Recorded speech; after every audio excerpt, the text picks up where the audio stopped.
Technical experts, different government of India ఏజెన్సీలను, private ఎక్స్పర్ట్స్ని అందరిని engage చేసినాం. ఎక్స్పర్ట్స్ ఇచ్చే నివేదిక ప్రకారమే పునరుద్ధరణ జరుగుతుంది. కేసీఆర్ ఉరికిండానో, హరీష్ రావు అరిసిండానో, అర్ధరాత్రి అర్ధాంతరంగా మళ్ళా చేస్తే గదే అవుతుంది.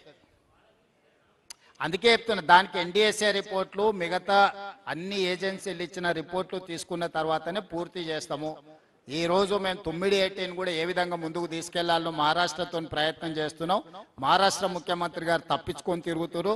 బండి సంజయ్ గారు నీకు శాత కాకపోతే, నీకు శాతనైతే లేదని చెప్తున్నా బండి సంజయ్ గారికి, కిషన్ రెడ్డికి. మీకు శాతనైతే మహారాష్ట్రలో పోయి 9/18 దగ్గర, ఎందుకంటే అది ఆదిలాబాదు, నిజామాబాదు, కరీంనగర్, మెదక్ వరకు అందరూ వాళ్ళే ఎంపీలు, ఎమ్మెల్యేలు ఉన్నారు. అది వాళ్ళ బాధ్యత. రైతుల కోసం పని చెప్తే ఆయన ఏదేదో మాట్లాడుతున్నాడు. సో మహారాష్ట్ర ప్రభుత్వంతో technical experts, different government of India ఏజెన్సీలను, ప్రైవేట్ ఎక్స్పర్ట్స్ని అందరిని ఎంగేజ్ చేసినాం. ఎక్స్పర్ట్స్ ఇచ్చే నివేదిక ప్రకారమే పునరుద్ధరణ జరుగుతుంది.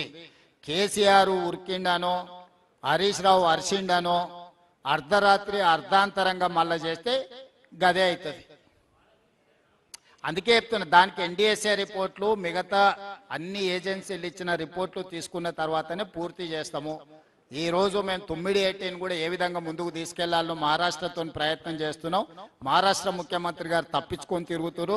బండి సంజయ్ గారు నీకు శాత కాకపోతే, నీకు శాతనైతే లేదని చెప్తున్నా బండి సంజయ్ గారికి, కిషన్ రెడ్డికి. మీకు శాతనైతే మహారాష్ట్రలో పోయి 9/18 దగ్గర, ఎందుకంటే అది ఆదిలాబాదు, నిజామాబాదు, కరీంనగర్, మెదక్ వరకు అందరూ వాళ్ళే ఎంపీలు, ఎమ్మెల్యేలు ఉన్నారు. అది వాళ్ళ బాధ్యత. రైతుల కోసం పని చెప్తే ఆయన ఏదేదో మాట్లాడుతున్నాడు.